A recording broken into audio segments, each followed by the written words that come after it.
자, 이번 한 주도 우리 승리했습니다. 새벽을 깨우는 믿음의 사람들을 진심으로 축복합니다. 자, 어제는 특별히 말씀을 우리 그리스도가 바로 모든 것이라는 그분 안에서 모든 것이 이루어지면 모든 것에 자유와 해방이 있다는 겁니다. 바로 우리 그리스도는 현재의 다윗이다. 다윗. 그리고 성전보다 더 크신 분이다. 그래서 그분과 함께하면 모든 규례와 율법이나 묶임에서 자유할 수 있다. 그래서 항상 여러분 내주하시는 영이신 하나님의 아들 그리스도와 동행하시면 참된 자유와 해방이 함께할 줄 믿습니다. 이제 오늘은 이제 이 천국 생활의 원칙에 대한 말씀을 나누고 있는데, 천국 생활의 이 원칙 중에 하나는, 천국 생활은 사실 우리가 타고난 천연적인 어떠한 것과는 관계가 없다는 것을 알아야 됩니다. 특별히 어저께 마태복음 12장에 보면 끝부분에 이제 예수님의 어머니와 그의 형제들이 예수님이 이 광야에서 말씀을 계속 전하고 있으니까 어떤 보니까 집도 안 들어오는 거 아니에요. 나가셔갖고. 그러니까 걱정이 돼서 그냥 어머니하고 그 가족들이 예수님을 그냥 보러 왔어요. 그래서 그냥 옆에 어떤 사람이 말을 하죠. 당신의 어머니와 자매들이 당신을 보러 밖에서 있다. 그러니까 우리 주님께서 거기에 대해서 언급을 하시는데, 한번 이 마태복음 12장 48절부터 보니까 말하던 사람에게 대답하여 이르되 누가 내 어머니이며 내 동생들이냐 하시고 손을 내밀어 제자들을 가르쳐 이르시되 나의 어머니와 나의 동생들을 보라. 누구든지 하늘에 계신 내 아버지의 뜻대로 하는 자가 내 형제요 자매요 어머니이나 하시더라. 이렇게 아주 말씀을 하셨습니다. 그러니까 여기서 주님이 하시는 말씀은 이 천국의 어떠한 생활은 이 타고난 천연적인 것과 관계가 없다는 겁니다. 사실은 우리 어머니가 자기 동생들은 좀 천연적인 인간적인 그런 가족적인 관계인데, 진짜 하나님의 뜻은 행하는 사람이 진짜 오늘 말씀에 내 형제요 자매요 어머니라고 말씀을 합니다. 그럼 하나님의 뜻이 무엇일까? 여기 보니까 아버지의 뜻대로 행하는 자가 아버지의 뜻은 무엇일까? 뭐 우리가 나에 대한 오늘의 아버지의 뜻은 무엇일까? 이런 작은 이야기를 하는 게 아니라 오늘 마태복음의 핵심이 뭐예요? 천국 복음입니다. 천국의 왕으로 오신 그리스도에 대한 말씀입니다. 그래서 여기서 사실 이 아버지의 뜻은 천국을 아는 거고 천국을 소유하는 걸 말해요. 그러니까 진짜 우리 주님은 아시기는 것은 바로 천국을 진짜 알고 천국을 소유하는 게 하나님의 뜻이라고 말씀을 드릴 수 있습니다. 그래서 우리가 마태복음에 너희는 먼저 그 나라와 그 일을 구하라. 우리가 너무나 그래야만 이 모든 것을 너에게 더할 것이다. 너희는 먼저 그 나라와 그 일을 구하라. 이렇게 말씀하고, 우리가 주기도 부분에 보면 특별히 6장 10절에 나라가 임하시오며 뜻이 하늘에서 이루어진 것 같이 땅에서도 이루어지리라. 여기에 보면 아버지의 뜻이 하늘에서 이루어진 것처럼, 원래 우리의 기도는 사실 하늘에서 하나님의 뜻은 다 이루어졌습니다. 하늘에서의 하나님의 뜻은 첫 번째, 그분의 이름이 하늘에서는 거룩히 여김을 받죠. 또 그때 거기서는 모든 것이 바로 하나님의 나라도 그곳엔 다 이루어져 있습니다. 우리가 주기도 할 때 하늘에 계신 우리 아버지여 이름이 거룩히 여김을 받으시오며, 그 다음에 나라가 임하시오며 뜻이, 그러니까 하늘에서 하나님의 이름, 또 주님의 나라, 또 특별히 주님의 나라니까 그 하나님을 섬겼던 이 어둠의 영들이 다 쫓겨났거든, 하늘에서는. 그러니까 이 하나님의 뜻이 하늘에서 이루어진 것처럼 이 땅에서 이루어진다. 특별히 이게 하나님의 나라도 이제 이 땅에 세워지는 게 뭐야? 아버지의 뜻인 줄 믿습니다. 그래서 우리의 신앙생활, 천국 생활은 하나님의 뜻을 이루는 것이다. 즉 여러분들이 천국을 사모하고 천국을 추구하는 자가 되었다는 거예요. 그게 사실은 어떻게 보면 하나님의 진정한 뜻인 줄 믿습니다. 그래서 주님이 이제 우리가 무엇을 행하는 것보다 우리가 천국에 들어가는 것이 하나님의 뜻이기 때문에 오늘 특별히 마태복음 7장에 주님이 말씀을 하셨습니다. 21절에 보니까 나더러 주여 주여 하는 자마다 다 천국에 들어갈 것이 아니요 다만 하늘에 계신 내 아버지의 뜻대로 행하는 자라야 들어가니라. 그날에 많은 사람이 나더러 이르되 주여 주여 우리가 주의 이름으로 선지자 노릇을 하며 주의 이름으로 귀신을 쫓아내며 주의 이름으로 많은 권능을 행하지 아니하나이까 하니니 그때 내가 그들에게 밝히 말하되 내가 너희를 도무지 알지 못하니 불법을 행하는 자들아 내게서 떠나가라 하니라. 아마 마지막 때 주님 앞에 설 때 많은 자들이 우리가 주의 이름으로 선지자 노릇도 하고 능력도 행하고 귀신도 쫓아냈습니다. 그러니까 주님이 그들이 그런 일을 했다는 것을 주님이 인정은 하는 거예요. 그래 내가 그런 일을 했지만 주님은 너는 그 일을 어떻게 했다는 거예요? 불법으로 했다는 거예요. 불법으로 했다는 뜻은 무슨입니까? 우리 사실 불법이라는 뜻은 다른 뜻이 아니라 우리 주님께서 시키신 일을 해야 그 일이 진짜 합법적인 겁니다. 내가 생각해서 아유 주님이 좋아하실 것 같아. 그래갖고 이렇게 하면 그건 어떻게 보면 사실 불법이죠. 불법. 그러니까 여기서 불법이라는 것은 우리 생각대로 하는 게 아니라 하나님이 명하신 일을 해야지 그것이 합법적이다. 이런 뜻도 있고 중요한 것은 여기서 이제 주여 주여 한다고 들어가는 게 아니라 아버지의 뜻은 사실 천국에 들어가는 게 하나님의 뜻인 것을 우리가 알아야 됩니다. 합법적인 방법으로. 근데 여기서 바로 이 천국에 들어가고 천국을 소유하는 것은 사실 타고난 천연적인 능력에 속하지 않고 오직 믿음으로 이루어지는 거예요. 모든 것이 믿음 가운데 우리 가운데 이루어질 줄 믿습니다. 그래서 마태복음에서 아버지의 뜻은 무엇인가? 바로 그것은 천국을 소유하는 것이다 우리가. 그래서 우리는 천국을 소유하기 위해서 진짜 갈망이 있어야 될 줄 믿습니다. 그리고 12장이죠. 12장. 그리고 나는 마태복음 13장에 나와요. 13장. 13장은 우리가 잘 알다시피 천국의 비밀에 대한 이야기. 씨를 뿌리고 여러 가지.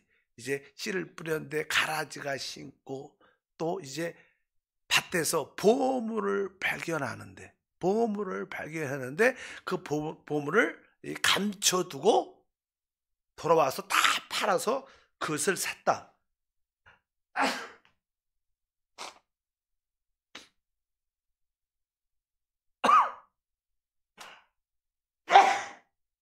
재채기가 이렇게 나오는지. 어찌하든지 이 마태복음 14장 밭에서 보물을 발견했는데 그 보물은 사실 천국입니다. 천국을 발견한 다음에 그것을 감춰두고 돌아가서 다 팔아서 그 밭을 산다. 이런 이야기가 계속 기록되어 있는데 그 천국은 비밀이라고 말했습니다. 그래서 그 다음부터 우리 주님은 이 천국을 비밀스럽게 감춰둡니다. 그래서 천국에 대한 이야기, 우리가 구원은 다 받았죠. 주님의 은혜로 구원을 받았는데 천국은 하나님이 우리에게 주시는 최고의 보상과 누림입니다. 그것은 왕노릇이에요. 근데 이것은 사실 비밀스러운 거예요.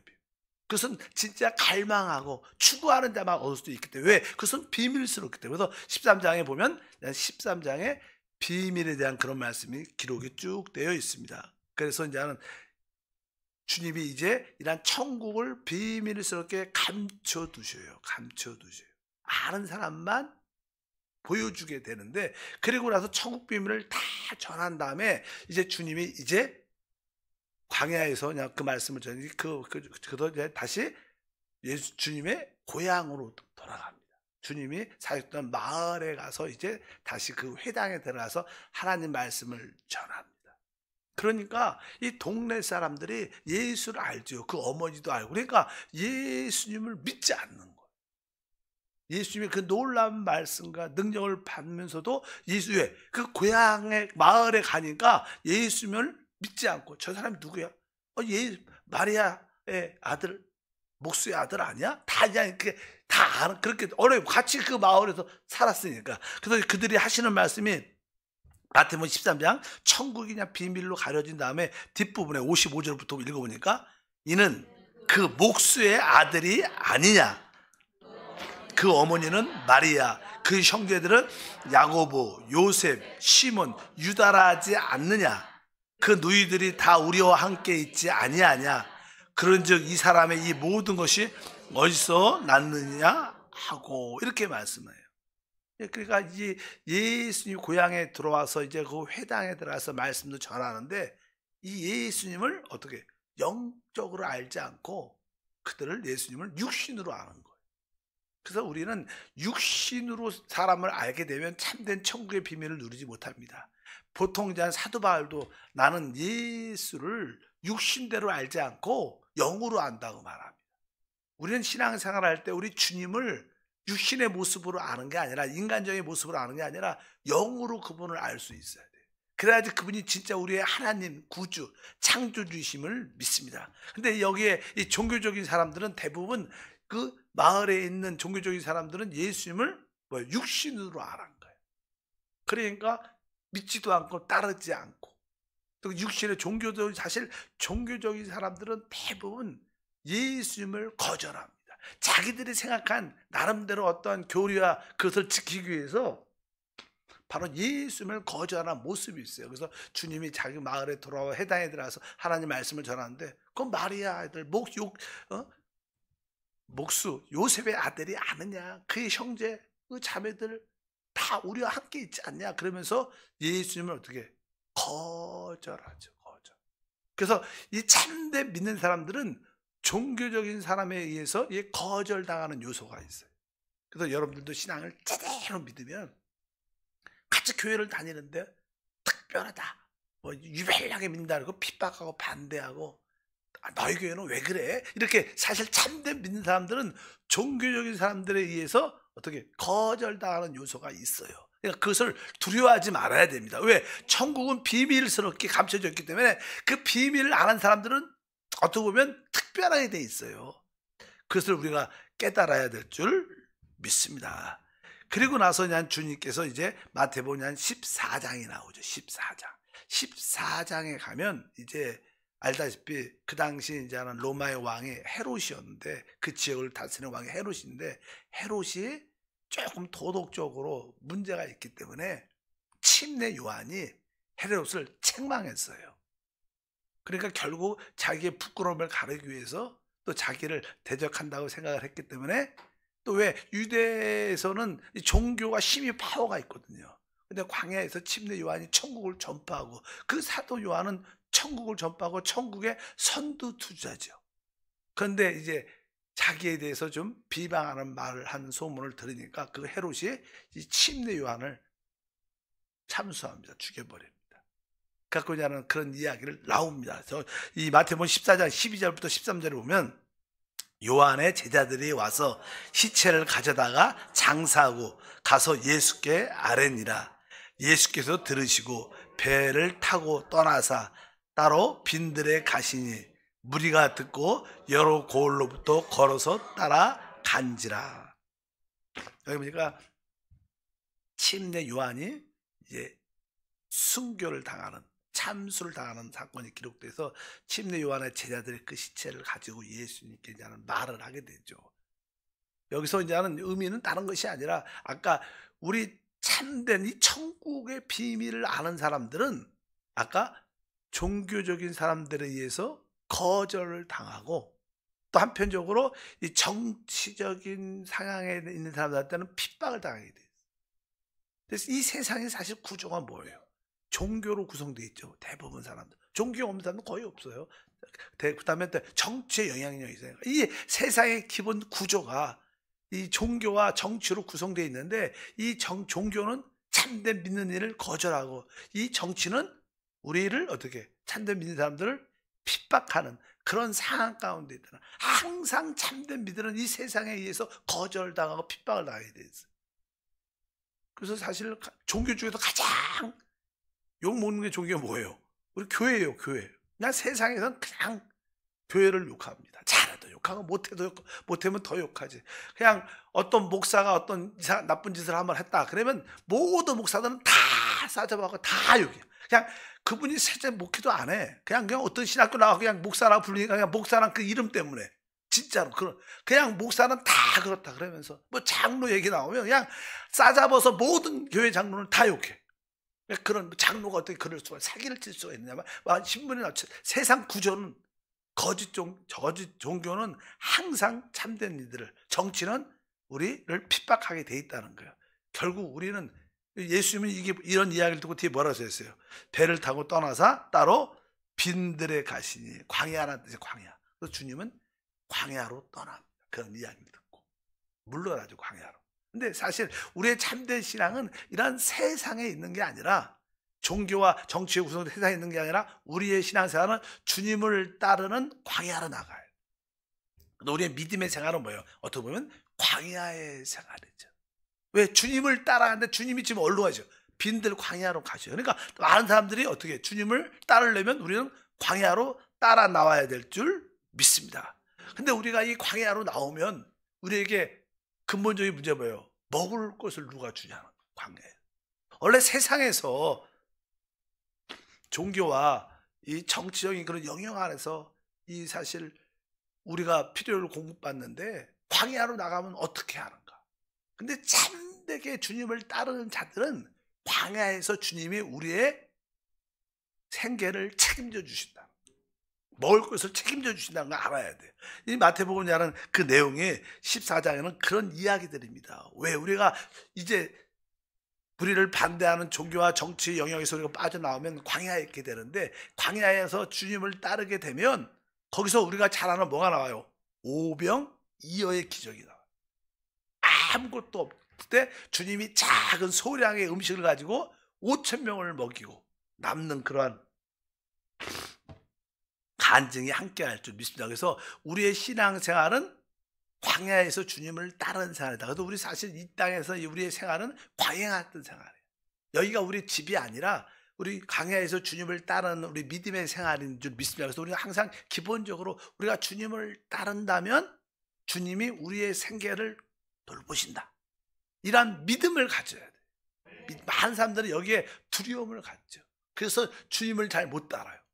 항상 이 세상에 연관돼, 우리는 사실 뭐 세상과 연관되어 있지만 그러나 그래도 항상 우리는 주님을 신뢰하고 의지해야 됩니다.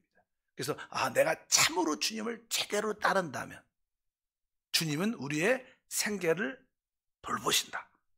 그것은 저는 우리에게 이 마태복음에서 우리에게 천국 생활은 그런 것이다 우리에게 보여주는 줄 믿습니다. 그래서 우리가 그런 거에 염려하지 말고 내가 주님만 신실하게 한번 믿음으로 따라보자. 그 여러분들도 지금까지 참되게 주님을 따르고 노력하고 갈망하고 했다면 하나님이 지금까지 우리에게 어떻게 오병이어로 우리를 지켜주셨어요. 지금 돌아보면 뭐예요? 지켜주신 거야. 지금까지 지켜주셨으니까 또 주님은 당연하게 지키셔요. 그러니까 그걸 두려워하지 말고 우리의 생활은 광야에서 주님을 따르는 생활, 이것이 우리의 믿음의 천국 생활의 모습인 줄 믿습니다. 보통 세상에서는 자기가 자기의 생계를 준비하죠. 어쩌든 세상 사람들은 뭐 종교 안에서나 정치 안에서 자기가 자기 생계에 돈을 벌려고 노력을 많이 하지만 우리가 참되게 주님을 따르면 주님이 우리의 생계를 책임져 주신다. 그것이 오병이의 영적인 의미인 것을 분명히 알아야 됩니다. 그리고 나서 이제 이런 그들의 생계를 이렇게 채워주시고 나서 주님은 이제 사람들에게 돌아가라 이렇게 말씀하시고 나서 주님은 산에 올라가셔요. 그리고 제자들은 배를 타고 이 바다를, 호수를 건너가라고 말씀하셔요. 그냥 그 이야기가 쭉 기록되어 있다. 14장의 22절을 보면 주님은 이제 오병이어 기적을 행하신 다음에 산에 올라가시고 제자들은 어디로요? 바다로 보내셔요. 배를 타고 건너가라고. 이게 하나의 영적인 큰 그림입니다. 알다시피 우리 주님은 산에는 이렇게 그분이 승천하신다는 영적인 의미가 있어요. 그러니까 그분이 나는 모든 사역을 이루시고 승천하시고 우리는 바다 같은 세상에 남겨두는 거예요. 우리의 생활이 그렇죠. 주님은 산에 올라가셔서 기도하시고 제자들은 바다로 보내신다는 건 주님은 이렇게 영적으로 승천하시고 우리는 이제 바다 같은 그런 인생, 고해 같은 그런 인생에서 이 길을 걸어가는 거예요. 그래서 이제 우리 참된 믿는 사람들의 길은 우리 인생의 바다를 걷게 됐습니다. 항해를 하게 돼 있는데, 근데 이 항해가 바람과 파도가 늘 부는 곳입니다. 근데 우리 인생은 쉽지가 않죠. 어느 때는 큰 바람, 파도가 바람이 불고 파도가 치게 됩니다. 그냥 거기서 그냥 어떤 사건들이 일어나죠. 그런 사건 가운데 그냥 그들이 고통과 고난을 많이 당하는데 그런데 우리 걱정하지 말아야 할 것은 우리 주님이 산에서 뭐하고 계셔요? 기도하고 계신다. 누구를 위해서? 우리를 위해서 기도한다는 것을 여러분들이 그것을 믿으시기를 바랍니다. 왜냐하면 마태복음 14장 23절에 무리를 보내신 후 기도하러 따로 산에 올라가시니 저물매 거기 혼자 계시다. 우리 주님이 일단은 승천하셔서 항상 우리를 위해서 기도하고 계시다. 그런 확신을 갖고 있어야 돼요. 주님이 보시죠. 산에 올라가서 제자들이 그 바다를 건너가는데 바람과 파도가 치고 막 죽을 것 같은 그런 모습을 가운데 있는 것을 주님이 아셔요. 우리 인생이 그런 인생입니다. 바람과 파도가 치는. 그래서 제자들이 그 바다를 건너가는데 그들이 죽게 될 수밖에 없는 그런 상황 가운데 주님은 어떻게 돼요? 그 바다를 밟고 걸어오셔요. 그러니까 아무리 우리에게 바람과 파도가 쳐도 우리 주님의 바람과 파도조차도 우리 주님의 어디 발 아래 있다는 거예요. 그러니까 우리는 그런 걸 두려워할 필요는 없다. 왜? 주님이 우리를 위해서 중보도 하시고 진짜 어려울 때 그분이 우리를 향해서 걸어오신다는 거예요. 걸어오셔요. 우리 눈에 영적인 눈이 있으면 그것이 보이는데 영적인 눈이 없으면 어두워서 보이지가 않죠. 바람과 파도가 보이지만 사실 영적인 눈이 열리면 주님이 진짜 고난과 어려움 가운데 있을 때 주님이 진짜 나에게 오실 때야. 가장 죽을 때가 내가 죽을 것 같다. 난 망했다 하고 느낄 때가 사실 주님이 걸어오시는 때. 영안으로 우리가 바라봐야 될 줄 믿습니다. 그러니까 이제 처음에 영안으로 못 보면요. 유령 같은 유령. 귀신이다 이렇게 느끼지만 다 자세히 보면 누구예요? 주님이시니까 두려워하지 말라는 거예요. 이 고난과 환난을 두려워하지 말라. 그래서 주님이 걸어오십니다. 근데 그중에 배는 사실 영적으로 말하면 배는 우리의 어떤 직업이에요. 우리의 생계를 필요한 직업이죠. 배가 근데 거기서 이제는 베드로가 벼랑간에 말을 해요. 벼랑간에 주여 주시거든 나를 오라 명하소서. 그리고 나서 주님이 오라 하니까 베드로가 그 배에서 뛰어내려요. 그리고 진짜로 걸어가. 처음으로 무리를 좀 걸어갔다가 좀 걷다가 정신을 쫙 차리니까 내가 뭐 하고 있지? 그리고 바람 파도 소리가 들리니까 딱 보니까 무리를 걷고 있는 거야. 놀래갖고 두려워하니까 믿음이 없으니까 푹 빠져서 그러니까 주님이 그 손을 잡아주셔요. 그리고 같이 걸어서 배로 올라오셔요. 사실 여기서 여러 가지 의미가 있습니다. 여기에 다른 대자들은 배에 있었어요. 베드로만 특별히 진짜 주님이시여 나를 오라고 하소서. 아까 이 배는 우리의 어떤 직업, 우리의 생계를 위한 수단이죠. 근데 종종 주님은 어떤 사람들한테는 그 생계를 위한 수단에서 나오라고 말해요. 저도 나는 직장을 다니고 있을 때 주님이 어느 날 너 그 배에서 나와 내게 오라. 그럴 때 대부분 사람들은 그 배에서 그런 생각도 잘 안 갖고 배에 있죠, 배. 근데 어떤 사람들은 진짜 주님의 부르심이 강렬하니까 그것을 내 생계와 직업을 버리고 주님을 따라 갑니다. 뛰어내립니다. 그래서 가다가 빠지기도 하지만 어쩌든지 우리가 주님을 진짜로 참되게 섬길 때 우리는 어떤 분들은 당연하게 성도님들은 자기의 어떤 생계를 위해서 직업을 가져야 돼. 그러나 어떤 사람들은 그 배에서 나와 주님을 진짜 따르는 생활도 가져야 돼. 그냥 전시간 사역자가 돼, 사역자가 돼. 모든 사람이 전시간 사역자가 될 필요는 없는 거예요. 그러나 여러분들이 직업을 갖고 주님을 섬기든 전시간 주님을 섬기든 간에 우리는 주님을 섬기는 자가 돼야 된다. 그래서 여러분의 그 직업 안에서 최대한 주님을 섬기기를 축복합니다. 근데 그 직업이 하나님을 섬기는데 시간과 너무 많은 것을 방해한다면 그런 직업은 좋은 직업은 아니라. 우리는 주님을 생계를 위해서 사는 게 아니라 주님을 섬기기 위해서 사는 거죠.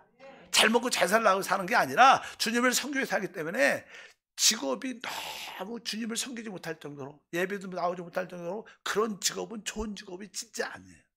돈을 조금 벌어, 좀 부족하게 벌어도 주님을 마음껏 섬길 수 있는 그런 직업이 진짜 좋은 직업인 걸 배우셔야 돼요. 우리 자녀한테 그렇게 가르쳐줘야 돼. 돈만 많이 벌면 좋은 게 아닙니다. 요즘에 젊은 MZ세대는 다 그렇죠. 사고방식이 직장에 월급 많이 줘도 별로 좋아하지 않는데요. 나는 실컷 다 쉬고 가족과 함께하고, 이 스타일이 다 바뀌어. 그렇죠. 우리는 주님을 섬기기 위한 직업이 돼야 돼. 돈을 벌기 위한 직업이 되면 안 돼. 왜? 돈은 누가 줘요? 주님이 책임지는 거예요. 주님이 책임져 주겠어요. 여러분들이 돈을 많이 벌어도, 또 혹시 부족하게 벌어도 남는 건 똑같아요. 하나님 안에서는요. 많이 벌어도 결국 남는 게 그만큼일 것이고, 부족하게 벌어도 하나님이 그만큼 남게 해줄 겁니다. 왜? 이 사실 축복은 주님의 손 안에 있는 거예요. 그래서 우리가 이 사건에서 우리의 생계는 주님이 책임집니다. 우리는 광야 같은 장애에서 주님을 따르고 있고, 우리의 생계는 주님이 책임져 주시고, 우리의 믿음의 생활은 바다를 걷는 것처럼 어려움이 있지만, 어려움이 있어도 주님이 그것을 밟고 우리에게 오신다. 두려워하지 말고 주님과 함께하면 놀라운 간증이 함께할 줄 믿습니다. 하나님 감사합니다. 다시 한번 한 주 동안 승리하게 하심을 감사합니다. 내주하는 영과 하나님 아들 그리스도로 함께 하시는 주님을 모든 공급으로, 그분을 모든 보호하심으로 취하게 도와주셔서 천국을 소유하고 천국을 갈망하게 하옵소서. 주 예수 이름으로 기도합나이다. 아멘. 내 영혼이 은총 입어 중한 재짐 벗고 보니, 슬픔 많은 이 세상도 천국으로 화하도다. 할렐루야 찬양하세.